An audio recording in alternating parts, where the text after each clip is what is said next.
ensemble pour pouvoir relâcher cette onction dans nos vies. Exode chapitre 15, verset 21 qui a été lu déjà. C'est une histoire assez particulière qui correspond à l'histoire de beaucoup de chrétiens. Dieu va se présenter au peuple comme étant l'Éternel, celui qui guérit. Alléluia. Amen. Et nous voulons rassurer le peuple d'Église Parole de Foi Agissante que l'Église Foursquare fait la promotion de Jésus qui guérit. Prêche Jésus qui guérit. Alléluia. Amen. Le peuple est sorti de façon victorieuse de 430 ans d'esclavage, où il est de voir comme jamais auparavant la puissance de Dieu s'est manifestée. Il est délivré de la main du Pharaon et de l'Égypte. Et la Bible nous dit comment ce peuple vient de voir la grande victoire que Dieu leur accorde en engloutissant toute l'armée de l'Égypte dans cette mer. Et la Bible nous montre que ce peuple s'est mis à se réjouir. Au verset 21, ils ont fait la fête, ils ont fait un culte d'action de grâce pour fêter et célébrer cette victoire. Enfin, 430 ans de vie difficile dans le monde, Dieu vient nous délivrer. Mais après le culte d'action de grâce, la Bible nous dit que dès qu'ils ont fini de se réjouir, ils ont fini de célébrer le Seigneur. Oh, ils ont été contents, on a dansé comme on danse à l'église. On s'est réjoui comme on s'est réjoui soit dimanche matin au culte, ou bien comme ce soir. Mais dès que chacun est rentré dans son chez lui, dès que maintenant la fête est finie, le culte est fini, la Bible nous dit il y a deux choses maintenant qui se manifestent dans leur vie, du moins qui se révèlent. Il y a deux éléments. Premièrement, ils sont dans le désert. Deuxièmement, ils ont soif. Le peuple est dans le désert. Après cette grande victoire de Dieu, cette grande manifestation de la puissance de Dieu, ils ont célébré le Seigneur. Ils se sont réjouis.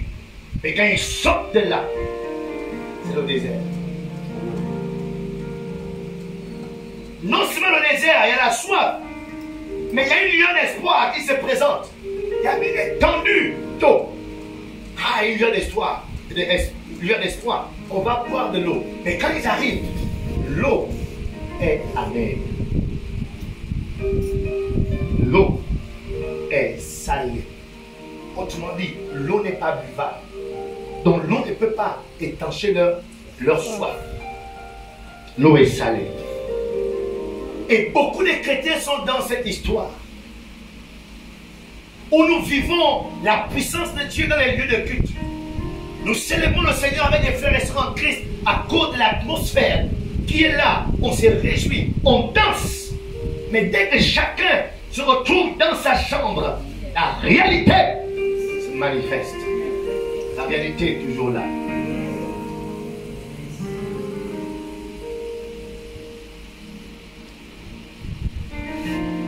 La réalité nous rattrape dans nos chambres quand on est seul. Quand le bruit du piano est fini, le bruit des instruments est fini, le pasteur, la voix du pasteur n'est plus là. Tu es rentré chez toi. Quand tu arrives, avant d'arriver à la maison, pendant que tu es dans le taxi, la réalité se manifeste depuis ton téléphone, le message que tu viens de recevoir. Tu me rembourses mes 10 000 francs. Tu comprends que tu es où je suis chez toi. Tu viens de prendre mon argent pour toi. La réalité est déjà là. Yes. Cette réalité s'appelle Mara. La Bible dit que l'eau était salée, amère. Ça veut dire Mara. C'est pourquoi ce lieu a été appelé Mara. L'eau était comment? Salée. L'eau était comment? Amère. Et Mara signifie l'amertume. devenue femme de Dieu. Après la réjouissance, la célébration à l'église, quand on arrive dans la chambre, beaucoup de nos chrétiens, c'est l'amertume qui les attend. Yes. À cause des événements, des circonstances, il y a des choses qui sont là, qui sont notre réalité. Que malgré ce qui s'est passé dans la maison de Dieu, Mara nous attend. Et là, l'amertume. Et lorsqu'on parle d'amertume, on parle de tristesse. Et pourtant, on a ri aux éclats. Ça fait, pendant 2 heures, on était lumineux dans notre visage avec des frères et sœurs. On a confessé, tout va bien, je suis la tête, je suis riche, je suis prospère. Et arrivé à la chambre, Mara, la tristesse, la douleur. L'amertume signifie l'humiliation. Beaucoup même c'est à la porte de la maison que déjà tes parents t'humilient déjà. Donc tu sors de l'église, mais tu rentres dans l'humiliation. Tu rentres dans la tristesse. Tu rentres dans cette douleur. Tu rentres dans la nostalgie. Tu rentres dans le regret, l'affliction. Tu rentres dans cette souffrance. Donc c'est le mal qui est dans ton corps qui te rappelle qui est ta réalité. Je suis toujours là. La douleur de cette maladie est toujours là. D'autres sont des pleurs. Ils rentrent dans la chambre et ils sombrent dans les pleurs. Beaucoup de nos chrétiens sont dans cette situation où l'amertume, c'est leur réalité. Après ce bruit, ce magnifique bruit de la présence de Dieu. Mais Mara les attend dans leur maison. Combien sont ces enfants de Dieu qui expérimentent Mara? Combien sont ces serviteurs de Dieu, ces ministères qui expérimentent Mara? Ah, on est à l'église, nous les hommes de Dieu, le peuple nous a prêché, prié pour eux, déclaré. Mais donc quand on rentre à la maison, Mara, notre Mara est là. Une tristesse. Le peuple est rempli son content, son retour sur l'ensemble. Et quand le serviteur Dieu rentre, Mara, son Mara est là. Combien sont de nos sœurs dans les églises, nos jeunes sœurs, qui ont bien compris nos enseignements, qu'il faut quitter la prostitution, qu'il faut quitter les relations qui n'honorent pas Dieu? Combien sont ces résultats de leur foi?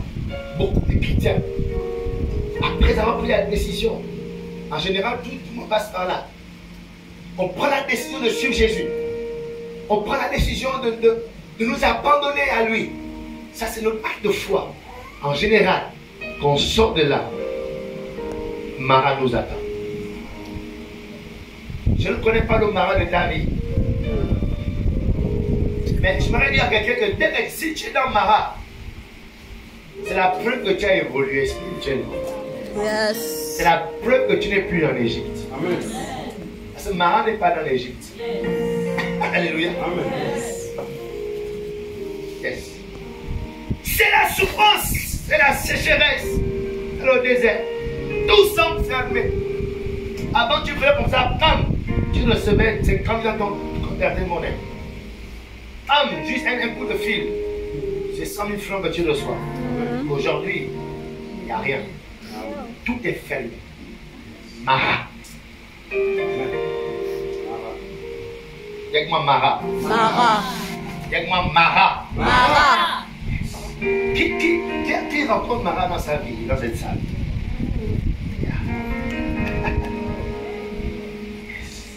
Ça veut dire que vous êtes réellement le peuple de Dieu. Parce que le peuple de Dieu a connu Mara. Quand tu suis le Seigneur, Mara est inévitable. Est-ce qu'on ensemble? Yes. Dis à ton voisin, Mara est inévitable. Il ne faut pas que le diable te trompe. Sans croire que non, tu es sur la mauvaise voie. Mara est inévitable pour arriver à Canaan. Yes. Alléluia. Amen. Le peuple a crié. En fait, ici, vous comprenez que Dieu permet Mara pour apprendre au peuple à crier à lui. Mara, c'est une école d'exercice. Comment prier, comment crier à Dieu. Marie va t'apprendre à développer une communion avec Dieu. Marie va développer ta foi en Dieu.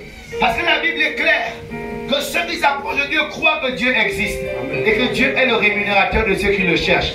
Or, sans la foi, il est impossible de plaire à Dieu. Alléluia.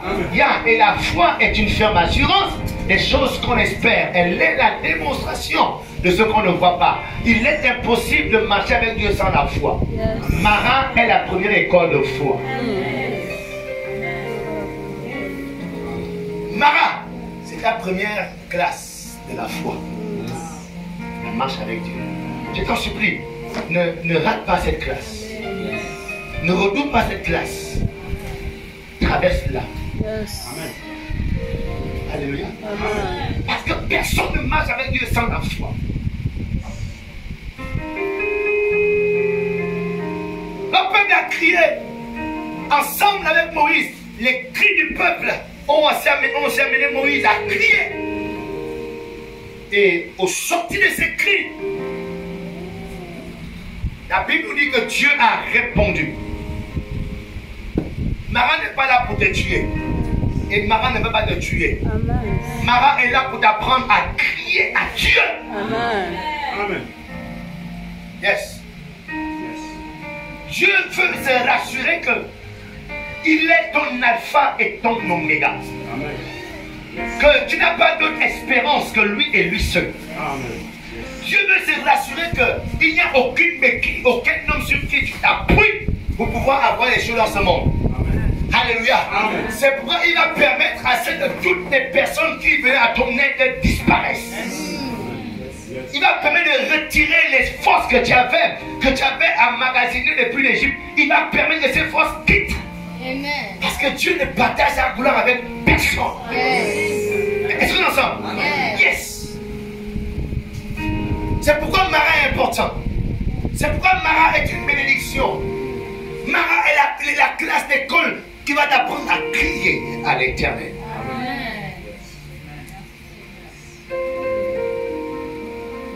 Malheureusement, beaucoup de chrétiens, petit Mara, on retourne à l'Égypte.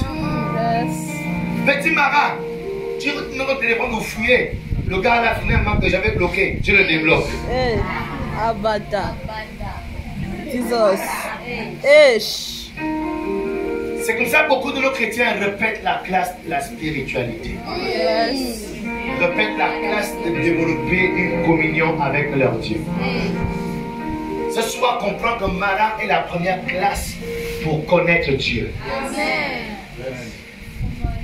On verra tout à l'heure que dans cette histoire, que finalement, Mara a été changé.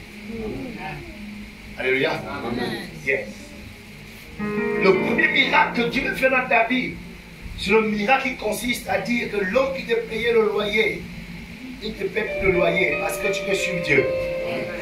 Et que soudainement, tu es surprise que le 25 c'est aujourd'hui, tu n'as rien pour payer le loyer.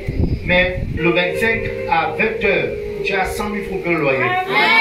Dieu veut faire ce miracle dans ta vie. Pas besoin de te prostituer, pas besoin d'aller mendier. Dieu veut faire ce miracle qui fait en sorte que, oh mon Dieu, bientôt le baillon arrive. Mais avec ton pied, tu as exactement ce dont tu as besoin.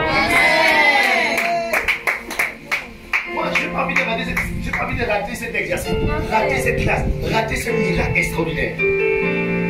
Waouh! Tout est fleuve. Il dit, prends juste un morceau de bois, jette-le dans le fleuve. My God. Oh yes.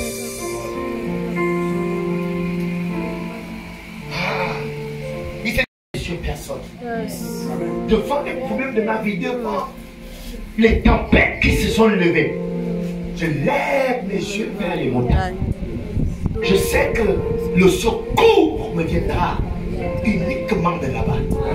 Je reste concentré, même si mon ennemi est là, l'épée est là à côté, bientôt il va arriver à moi. Je reste parce que je sais que mon Dieu, il n'est jamais en retard. Il est mon rédempteur, il se lèvera toujours le dernier. Alléluia.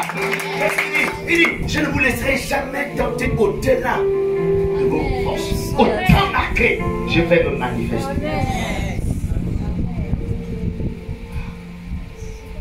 Seigneur, merci pour Mara.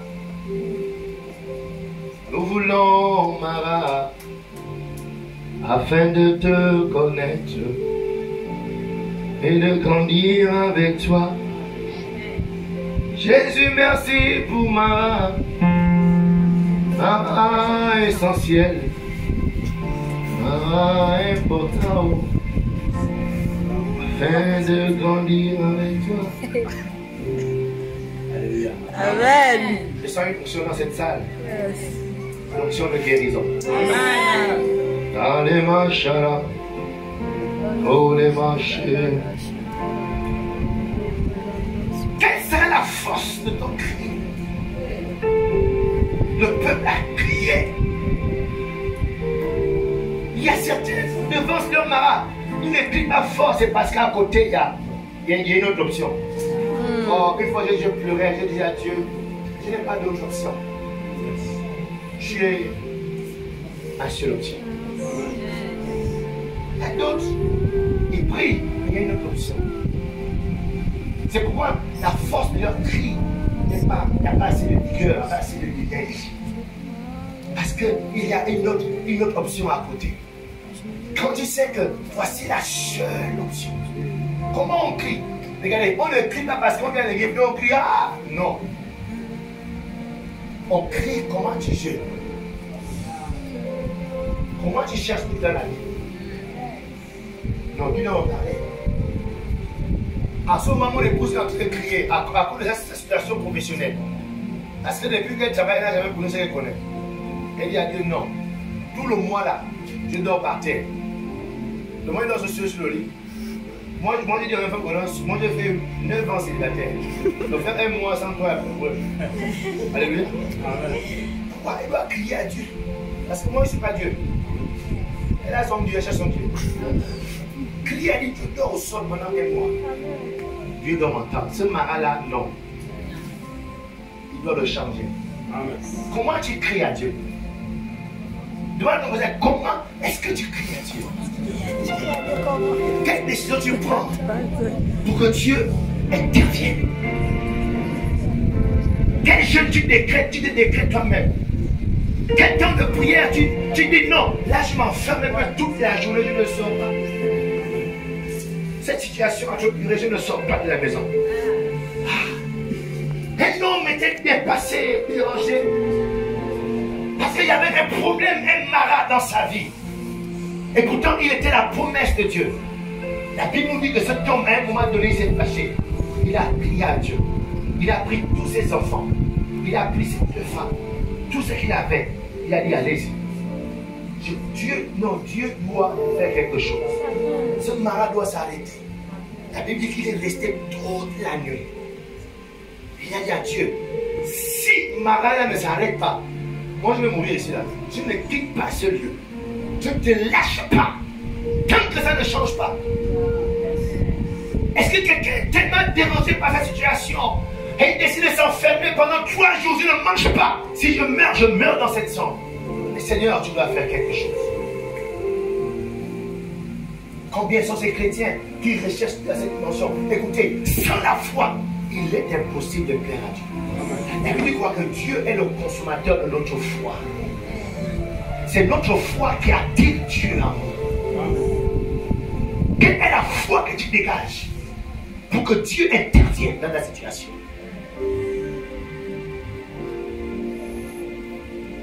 Il y a des choses que tu dois faire, ça change. Le peuple a crié. Et Moïse, le berger, a entendu le cri. On les a crié à Dieu, non. Do something, Lord. Fais quelque chose. Et en réponse, au verset 26, Dieu dit, si tu écoutes, écoutez la réponse de Dieu. Si tu écoutes attentivement la voix de l'Éternel, ton Dieu, si tu fais ce qui est droit à ses yeux, si tu prêtes l'oreille à ses commandements, et si tu observes toutes ces lois, je ne te frapperai d'aucune des maladies dont j'ai frappé les Égyptiens. Car je suis l'Éternel qui te guérit. Ici, à l'issue de leur cri, Dieu se présente comme étant le Seigneur qui guérit. Et lorsqu'on dit Seigneur, Seigneur signifie maître. Le Seigneur qui guérit, c'est Jéhovah Rapha. Le Seigneur, notre médecin. C'est bizarre, dis-moi c'est bizarre. C'est bizarre. Parce que les gens les ont soif. Les gens les ont soif. C'est quoi l'affaire que Dieu se présente comme étant le médecin? On a soif. C'est quoi l'affaire quand tu dis que Dieu est le médecin? Alléluia. Souvent, est-ce que Dieu n'exauce pas toutes nos prières? Yes. Dieu exauce que sa parole et sa volonté. Mais c'est bon quand même de prier. Au moins, il va intervenir pour agir ce qu'il doit faire en date. Le peuple a vient de faire 430 ans de vie compliquée en Égypte. Certainement, les jeunes filles de ce peuple ont été abusées par les Égyptiens. Certainement, ces jeunes filles ont été violées. Ils ont vu leur mère être violée. Ces jeunes hommes ont été traumatisés. Leur âme a été affectée. Meurtrie. Et quand ils sont devant une situation présente, ils crient. Parce que pour eux, c'est ça leur problème. Mais Dieu connaît le vrai problème de ta vie. Amen. Amen. Amen. Souvent, Dieu t'a exaucé. Mais parce que pour toi, tu as soif. Alors que le vrai problème de ta vie qui devait te tuer, Dieu a déjà réglé ça. Il dit, mon peuple, actuellement, vous avez besoin d'un médecin, pas de l'eau. Mais ce qui est intéressant, c'est que après, il donne quand même de l'eau. Pourquoi? Notre Dieu, il dit quoi? Je vous donne les désirs de votre cœur. Souvent, la sœur, pour toi, c'est le mariage qui est un problème. Mais Dieu sait que toi, ton réel problème, ton nom est inscrit dans un hôtel maléfique. Ce qui fait en sorte que tu n'enfanteras jamais.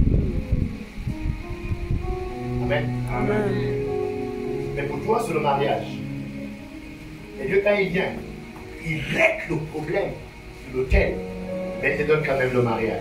Amen. Et tu ne sais pas qu'il a réglé un problème plus grand. Alléluia. Ce qui est important quand même de Dieu crier, c'est quoi? Il faut avoir tous les désirs et les sujets. Pour quand il vient, il ne règle pas seulement ce que tu as demandé, mais il règle ce qui est plus important. Alléluia. Amen. Écoutez, si le président Bolivie vient dans cette salle, il ne veut pas seulement régler le problème d'esprit, par exemple. Quand on a vraiment, monsieur le président, moi l'esprit, ça se passe comme ça. S'il vient, il ne peut pas seulement régler l'esprit. Non. Il va régler le problème de loyer, écoutez, j'achète ça pour tout le monde. Amen. Alléluia. Amen. Non seulement je change l'esprit, mais je vous achète le local. Je change les carreaux, je refais la peinture. Amen. C'est comme ça que Dieu fait. Il vient quand même déjà crier. Mais quand il est arrivé, non seulement il te donne ce que tu as demandé, mais il te donne au plus tard. C'est ce qui s'est passé avec Salomon.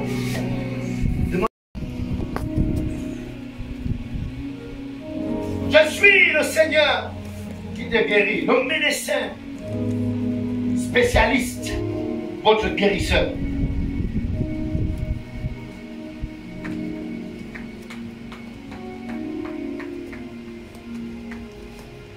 Je dis, c'est moi qui t'ai guéri.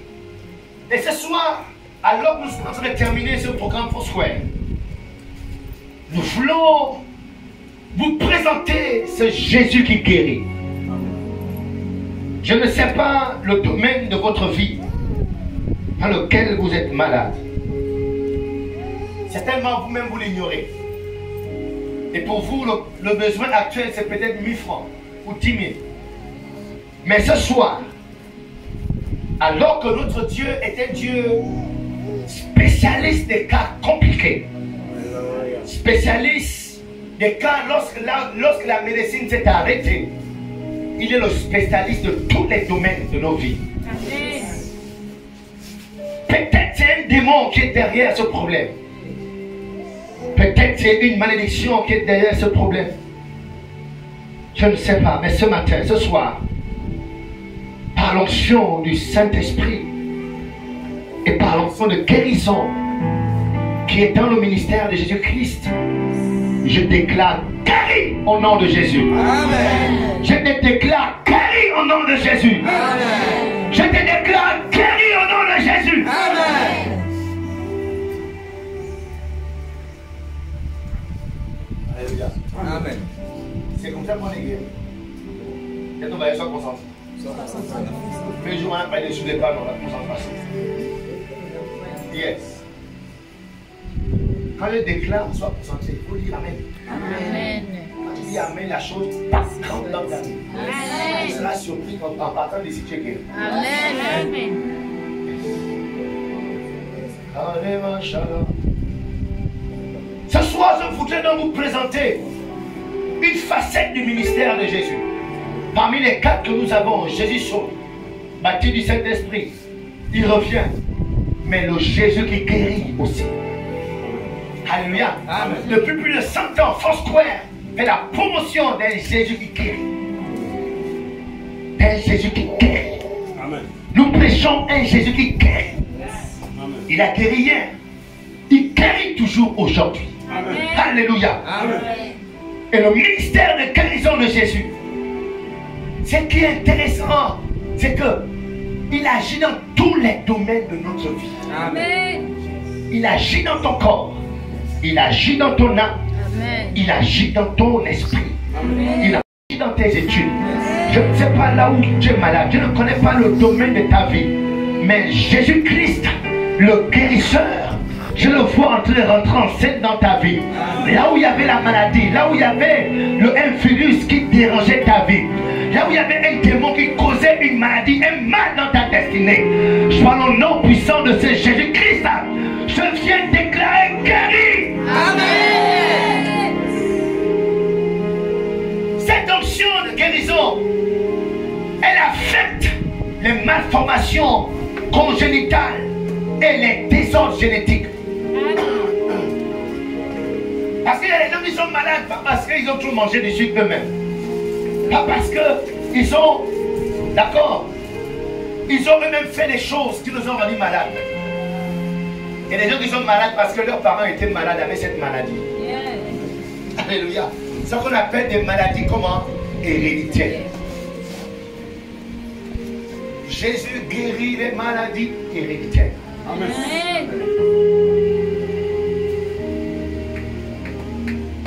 La Bible nous dit dans Jean, chapitre 9, verset 1 à 2. Jésus vit en passant un homme aveugle de naissance. Qu'est-ce qu'il a fait pour être aveugle? On dira que non, tu as trop regardé la télévision, c'est pourquoi tu es aveugle. Voilà, tu aimes trop jouer, tu te corriges, ton œil s'est percé. Mais de naissance, ça veut dire que cette maladie venait de ses parents. Soit le péché de ses parents, clairement la malédiction de ses parents. Mais le fait qu'il soit aveugle était lié à ses parents. La Bible dit, ses disciples lui firent cette question. Rabbi, qui a péché, cet homme ou ses parents, pour qu'il soit né aveugle? Alléluia. Beaucoup de personnes ont des hypertensions. Ils n'ont rien fait pour avoir ça. Beaucoup ont des diabètes aujourd'hui, l'asthme, la drépanocytose, les troubles mentaux, les retards mentaux. Tous ces problèmes, ce n'est pas que c'est toi qui as fait. Tu as hérité ça du sang de quelqu'un. Amen. Mais là tu souffres, tu transportes cette maladie dans ton sang, dans ton corps. Alléluia. Amen. Yes. Yes. Heureusement que nous avons un Jésus qui guérit aussi des maladies héréditaires. Amen. Alléluia. Amen. Et ce soir, je parle au diabète dans ton corps. Amen. Ce soir, je rétablis le taux de sucre dans ton corps. Peu importe comment ce taux est, par le nom puissant de Jésus-Christ et l'onction de guérison en ce lieu, je rétablis ton taux de sucre dans ton sang au nom de Jésus. Ce matin, je suis en train de parler à l'hypertension de quelqu'un. Je ramène la pression artérielle à la normale dans ton corps, dans ton sang, dans ton cœur, par le nom de Jésus-Christ de Nazareth. Quelqu'un par des réclamations maléfiques, par des hôtels maléfiques. Je suis en train de faire taire maintenant toute foi de réclamation qui te ramène toujours à être malade, qui te ramène toujours à l'hôpital. Tout hôtel qui réclame ta santé, ce soir je mets taire ces voix maintenant au nom puissant de Jésus-Christ de Nazareth. Alléluia. Yes, il y a des gens qui sont malades, c'est parce qu'il y a des hôtels qui les réclament. Il y a des gens qui sont malades parce qu'il y a une alliance qui a été faite. Même quand ils sont chrétiens. Alléluia. Amen. Oui, quand on est en Christ, c'est plus normal qu'on soit malade. Amen. Quand on est en Christ, c'est plus normal que les démons nous possèdent. Ça, c'est la vérité de la Bible. Mais ce n'est pas la réalité des chrétiens. C'est pourquoi on ne peut pas faire fi de ça à l'église. On dit que là, on est chrétien. Les démons sont petits. Oh. Beaucoup de chrétiens sont dérangés par les démons dans les églises. Amen. On ne peut pas faire juste comme ça. Oh, vous, c'est les chrétiens. Les démons, nous sommes une nouvelle créature. Mais la vérité, c'est que les gens ont ça. Est-ce qu'on va les laisser mourir comme ça? On tient d'abord ça, apprendre les anciens. C'est qu'ils sont en Christ. Alléluia. C'est jamais comme ça. Là. Ce soir, par le pouvoir du nom de Jésus, alors que je me tiens sur l'autel de l'agneau de Dieu, la Bible dit que le fort que le sang des bœufs. Je ne sais pas le sang qui a été versé sur cet autel et ta santé a été sacrifiée. Ce soir, j'invoque le sang de l'agneau de Dieu et je viens casser, renverser cet autel au nom de Jésus. Amen. Je renverse cet autel au nom de Jésus. Je casse cet autel au nom de Jésus. Amen. Et je te déclare libre au nom de Jésus. Amen. Je te déclare en bonne santé au nom de Jésus. Amen. Je te déclare prospère au nom de Jésus. Amen. Je te déclare marié au nom de Jésus. Amen. Je te déclare travailler au nom de Jésus. Reçois-le ce soir. Amen.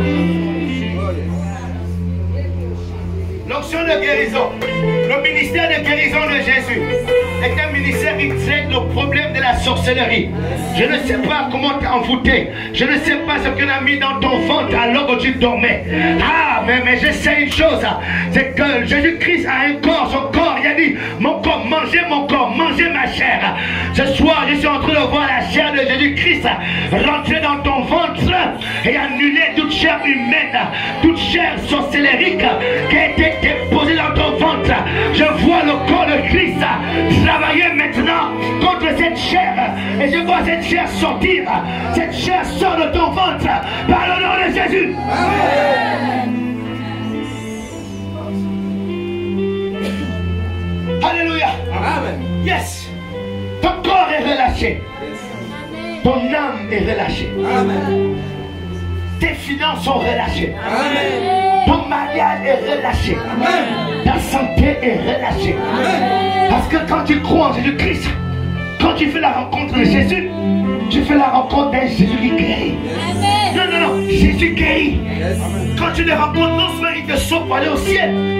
Quand tu le rencontres, tu as rencontré la croix. Merci Seigneur. Tu as rencontré la colombe. Merci du prix en langue. Tu as rencontré la couronne. Merci. Tu as l'espérance du salut. Attention, on dirait que tu n'as pas encore rencontré la coupe. Dans la coupe, il y a la capacité de te guérir totalement. Amen. Guérir ton corps, ton âme, ton esprit, tes finances, tes enfants. Je ne sais pas comment tu es malade, mais ce soir, je suis en train de voir la dimension de la coupe de Christ rentrer dans ta vie. Et tu te vois être guéri. Amen. Alléluia.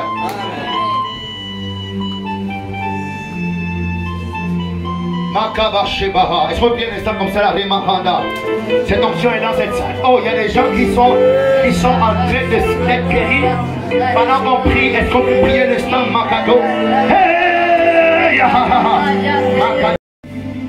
Dès qu'il commence le ministère, il fait cette déclaration au nom de Dieu. L'Esprit du Seigneur est sur moi. Il m'a point. Il m'a donné une onction. Et cette onction qu'il me donne pour annoncer une bonne nouvelle au monde. L'onction de guérison met fin à la pauvreté dans ta vie. Ton amen est écrit dans le corps. Vous savez, l'une des choses qui vont fuir ardemment, c'est la pauvreté. Yes. Quand tu es pauvre, tu meurs vite. Quand tu es pauvre, tu vis frustré, malheureux toute ta vie. Quand tu es pauvre, même ta vraie beauté ne peut pas sortir de ton corps. Tu ne peux pas tenir les boutons, tu ne peux pas tenir le truc. Tu es pauvre, mais tu es vilain. La pauvreté te donne un visage. Reçois l'onction de guérison qui te guérit la pauvreté au nom puissant de Jésus-Christ de Nazareth. Mando mele chata. Mando mele ba. Donc la pauvreté est l'une des choses que l'onction de guérison traite dans la vie du croyant.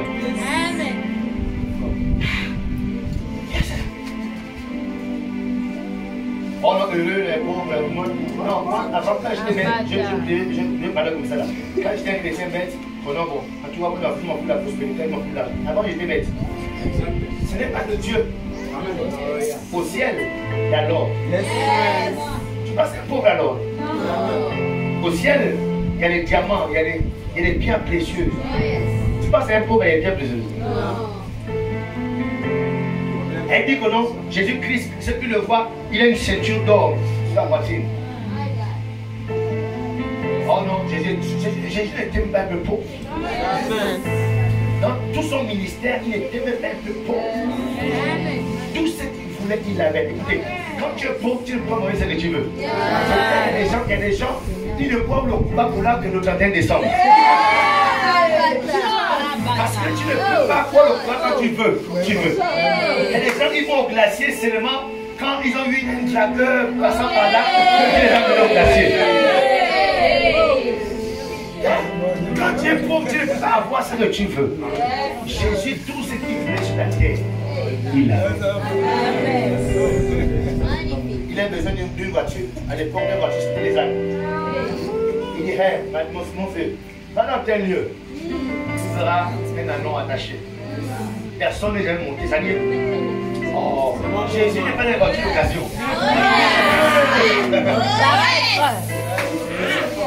Ah, Jésus n'est pas une voiture d'occasion. C'est new car. Avec des sachets dedans. La sensation de Dieu. Alléluia. Il y a maintenant personne n'est encore monté dessus. Ça veut dire quoi? C'est encore neuf. Ça dit-lui que le maître en a besoin. What? Mais tu m'as écrit que non, notre Dieu est le propriétaire de l'or et de l'argent. Amen. Le maître de cet âme en a besoin. Il a un problème, il doit payer les impôts. Mais les disciples sont venus à la caisse là, depuis là on prêche les offrandes, ne rentrent pas. Ou bien Judas a volé ça. Sinon, il n'y a rien. Jésus dit, ok, il n'y a pas de problème. Va dans la mer, pêche. N'importe quel poisson que tu vas trouver à l'intérieur, la pièce que tu vas trouver est assez pour payer les impôts qu'il faut. Notre Jésus n'est pas un Jésus pauvre. Notre Jésus n'est pas un Jésus pauvre. Nous, on n'est pas l'argent, mais nous, on doit avoir l'argent parce que c'est notre destinée prophétique. C'est notre destinée prophétique. C'est pas pour mettre l'argent, mais on adore l'argent. Non, non, non, non, non. L'argent pour nous est une joie légale. On est ça, c'est légal. Alléluia. Je vois ton compte se remplir au nom de Jésus. Là où les portes étaient fermées, les portes étaient bloquées, je déclare ces portes ouvertes au nom de Jésus. Parce que c'est une joie légale. Amen. Le Dieu doit avoir l'argent. Alléluia. Ce soir, je t'introduis par la force de cette onction dans la prospérité au nom de Jésus. Je t'introduis par la force de cette onction dans la prospérité financière au nom de Jésus. Yes. Alléluia. Amen. Merci Saint-Esprit.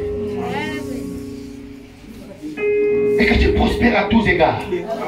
Qu'on prospère. S'adresse aussi aux personnes dont la maladie, c'est le cœur brisé. Lui n'a pas le sida, il n'a pas le cancer, il n'a pas ceci. Lui, son problème, c'est qu'il a le cœur brisé. Son problème à elle, écoutez, dès que ton cœur est brisé, toute la vie est... Yes. C'est pas vrai, les gens, quand ils regardent quelqu'un être cher, ça soit un homme ou une femme, et qu'ils peuvent m'attacher, la personne est décédée, son cœur est brisé. La personne n'a plus de force, il n'a plus d'inspiration, il a plus le goût de la vie. C'est le fait le cœur brisé. Ça affecte ton âme, ça affecte ta personnalité. Parce que dès que ton âme est affectée, c'est ton âme qui donne la couleur à ta vie. Yes. Qui te donne la joie de vivre. C'est dans ton âme qu'il y a la volonté de faire des choses, qu'il y a le désir des choses, qu'il y a l'enthousiasme. Amen. Mais quand ton âme est affectée, c'est-à-dire que tout ça là, tu n'as plus le désir des choses, tu n'as plus le goût de la vie. Les cœurs brisés sont donc des personnes qui souffrent de troubles émotionnels. Il y en a plein autour de nous. Avoir un cœur brisé, c'est avoir connu de grosses déceptions. Yeah. Ah yes. Oh. Il y a tellement de gens qui ont été blessés. Et les gens, depuis ces blessures de leur âme, ont commencé depuis la cellule familiale. Il y a des gens, il y a des jeunes filles, c'est son propre père qui l'a blessée. Parce que pendant qu'elle dormait, le père venait monter sur elle. Depuis qu'elle a 7 ans, 6 ans, 5 ans, le père a commencé à abuser d'elle. Ton enfant est meurtri. Quand tu vois l'enfant est là dans la prostitution. Elle ne peut plus s'en passer des hommes. Et quand on la blâme, mais toi, ça dit comment elle ne peut pas parler. Et se rappelle comment ça a commencé.